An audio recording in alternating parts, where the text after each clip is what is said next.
Здравствуйте! В эфире телеканала программа «Актуальное интервью», в студии Кристина Якупова. В стране идет активное обсуждение реформ в области местного самоуправления. В этом году местному самоуправлению Якутии исполняется 15 лет. На сегодня в регионе насчитывается более 400 муниципальных образований. Как преобразуется местное самоуправление, мы узнаем у гостя студии, генерального директора автономной некоммерческой организации Агентства правового содействия местному самоуправлению Республики Саха-Якутия Петра Бурцева. В эти дни агентство отметило ровно 10 лет с начала своей деятельности. Петр Васильевич, здравствуйте. Здравствуйте. Когда и с какой целью было создано ваше агентство? В 2012 году агентство было создано с целью методической помощи и правового обеспечения органам местного самоуправления. Насколько сегодня востребована деятельность вашего агентства и со сколькими муниципальными образованиями работаете? Агентство ведет свою деятельность по основным вопросам, правовым вопросам. Это разъяснение действующего законодательства федерального и республиканского. И представительство в судах, гражданских, арбитражных и иных судах, работа с представлениями, с требованиями надзорных органов, прокуратуры и других надзорных органов, которые работают с муниципальным образованием. Очень много таких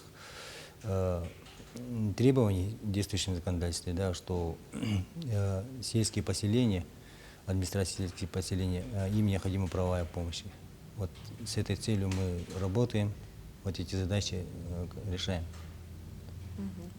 А с какими вопросами обращались к вам 10 лет назад муниципальное образование? 10 лет назад муниципальное образование обращались по изменению, внесению изменений в уставы муниципального образования. Очень много было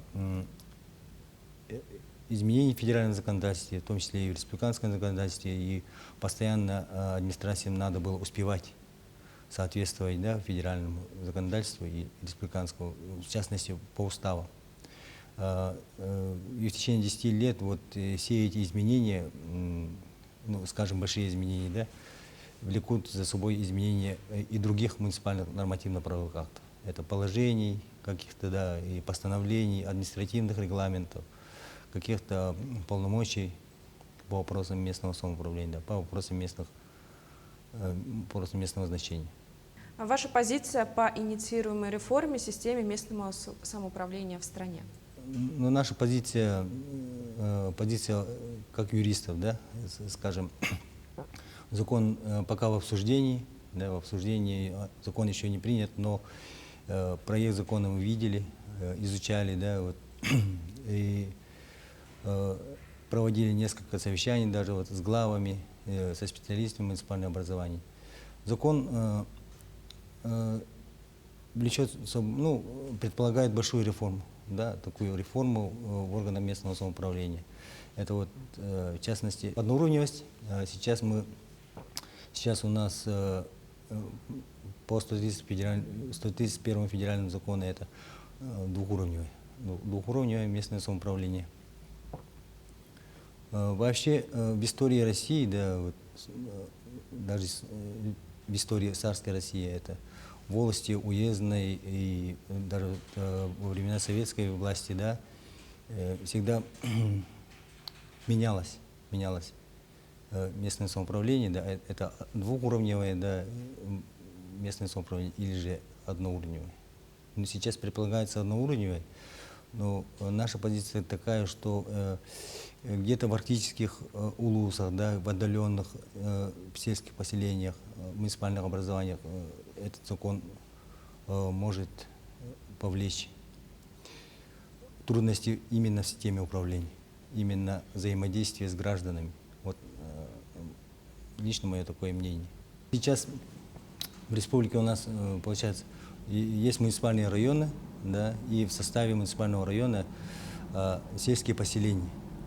Сельские поселения, главы, которые избираются гражданами этого сельского поселения, имеется свой совет наследственных депутатов, и на основании решений Советов депутатов они принимают ну, вопросы местного значения. А сейчас этим законом предполагается, да, создавать муниципальные округа. Будет один глава муниципального округа. И в этом составе будут административно-территориальные управления. Вот так вот предполагается этим законом. Вот у нас 400 муниципальных образований на сегодня. А сколько останется после реформирования? Реформирование, да, произойдет, закон примут, то, я думаю, наше правительство, Государственное собрание Ил-Тюмень по этому вопросу работает, и, я думаю, останется в тех административных территориальных управлениях по районам. У нас в республике это исторически, да, исторически традиционно так принято по районам, да, 36 у нас городских и муниципальных районов, да, и получается около 40, скажем. А вот вы сказали, в районах Арктики будут трудности. А можно ли оставить так, как есть?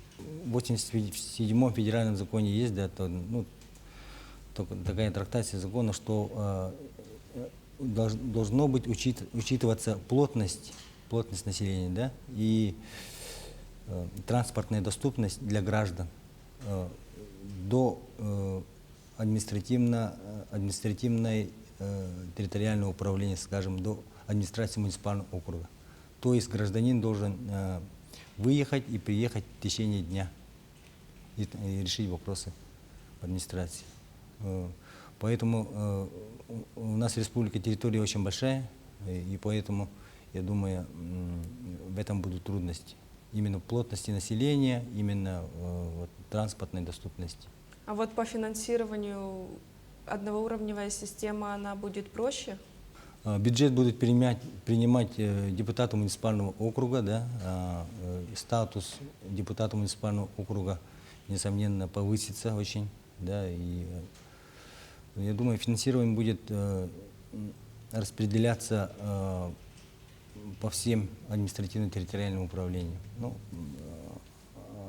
равнозначно, да, по численности населения.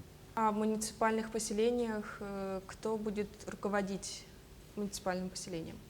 По этому вопросу Государственное собрание Ил-Тюмень, правительство сейчас отрабатывает, да, как мы знаем. Я думаю, административно-территориальные единицы, получается, администрации, да, но в организационно-правовой форме все равно будут. Это можно видеть на примере города Якутска. Да. Есть у нас мэр городского округа, есть окружные администрации, да, центральный округ, Октябрьский округ. Вот наподобие этого я вижу вот эту реформу. А каковы новые тенденции развития МСУ и какие новые направления деятельности намерены развивать в ближайшем будущем? Мы идем в ногу со временем, да. Именно с предстоящими реформами местного самоуправления, я думаю, потребуется автоматизация системы управления органами местного самоуправления, да. Это работа социально значимых муниципальных услуг, которые должны будут дойти до каждого гражданина, да, и взаимодействие именно с гражданами. То вот территориальную или транспортную доступность можно решить только электронным документооборотом.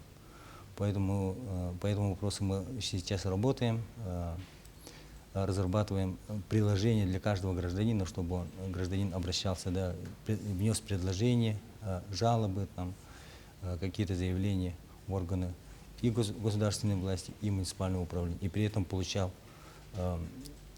достаточно развернутые, достаточно компетентные ответы, да, именно быстро и доступно. Но не во всех районах у нас есть хороший интернет. Как быть в этом случае? Программные обеспечения, которые на сегодня мы уже в муниципальном образовании установили, да, они локальные, не зависят от интернета, они автономно работают. И все равно интернет будет, ну, она периодами же работает, да, во время, когда интернет будет иметь высокую скорость, можно будет отправлять документы, я думаю. Реформирование, как граждане могут участвовать вот в обсуждениях? В проекте закона, даже вот в действующем законодательстве есть инициатива граждан, да, они могут участвовать, конечно же, создавать советы, вносить свои предложения в Государственное собрание Ил-Тюмен, депутатам да, своего округа, да, Ил-Тюмен, также в Государственной Думе.